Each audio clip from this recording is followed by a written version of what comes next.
Hi folks, I'm Matt and welcome to My Expanded Universe, a show where I go through the entire EU in chronological order as best I know how. Folks, we're finally getting to the Lando Calrissian Trilogy written by L. Neil Smith. Now, the first book is called The Mindharp of Sharu. Now, in this story, wait a minute, I'm not dressed right for this occasion. Hold on, I'll be right back.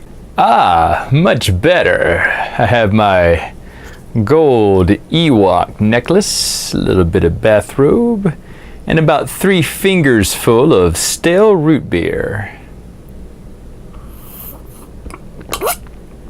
Oh.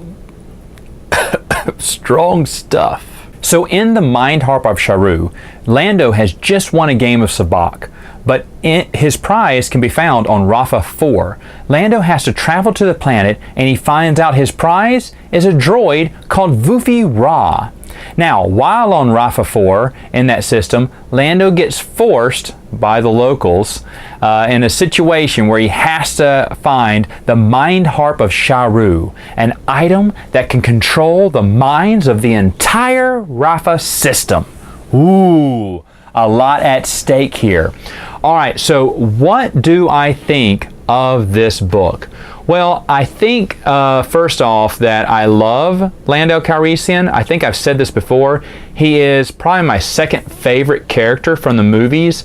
And this might sound a little blasphemous, but I love Luke Skywalker first, and then I love Lando second. That's right, folks. Han is third for me. Lando is like a smooth operator, man. I mean, there was just something about him. He always came up on top, and he always had that smooth, debonair look to him, and he just seemed so cool and laid back.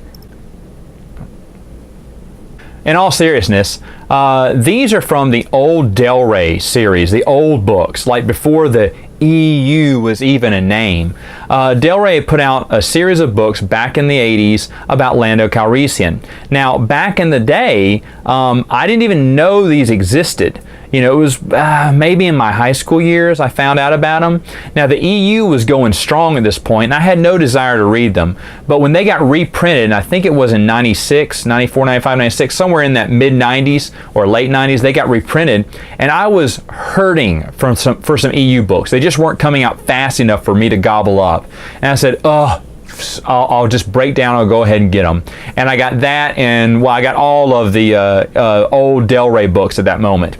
And I saved Lando for last, not because I liked Lando at the time. I actually really didn't care that much for him, but it was because I thought he'd be the most boring, and I didn't want to read his right off. And then finally, when his was the last one left to read, I was like, okay, let's try these out. Hopefully it'll be good. And wow, just at the first book, L. Neil Smith had me hooked, baby. These books are fantastic. First off, this is a young Lando. He does have the Millennium Falcon in these adventures.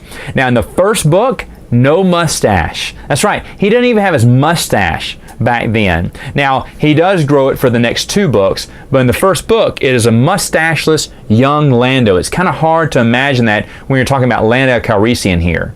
But Lando isn't the only character that L. Neil Smith makes interesting. No, Vufi Ra is a droid with a mysterious background. He doesn't know where he came from, who his creators were, what his past includes. And it's just a little story plot that they keep throughout the trilogy. But he is a great droid. Now, don't ask me this question because I haven't thought about it, but who are the 5 best droids in the EU? I have no idea, but if I did a top 5, I think Vufi Ra would be on that top 5, maybe at number 5, but I don't know. Like I said, I really liked him. I hope I'm saying his name right. Everyone pronounces things differently. It could be Vufi Ray or something. But I called him Vufi Ra when I read it. And I thought making droids characters is kind of easy, and to make them enjoyable, there's a billion you can name. But Vufi Ra is among one of the best for me. L. Neil Smith does a great job. He's a good balance to Lando.